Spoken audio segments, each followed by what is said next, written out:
તારી પાડો તો મારા રામની રે, બીજી તારી ના હોય જો. બધા તારી પાડે છે, તારી પાડે છે. આ તારી પાડવાનો મતલબ સમજો. તમે અને હું આ બે દ્વૈત છે. ભગવાન અદ્વૈત છે. અદ્વૈત નો મતલબ એક થાય છે. જીવ અને શિવ આ બે અલગ અલગ છે. આ બે જ્યારે એક થાય છે ત્યારે અદ્વૈત થાય છે, પરમાત્મા થાય છે. આ જીવાત્માને આત્માની સાથે, આત્માને પરમાત્માની સાથે એક કરવાની જે ક્રિયા છે એ તાળી છે. તાળીનો મતલબ થાય છે કીર્તન, કે તાળી પાડીને લોકો કીર્તન કરે છે ને, હરે રામ રામ રામ.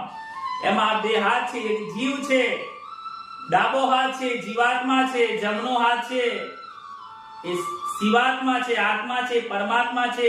એનું મધુર મિલન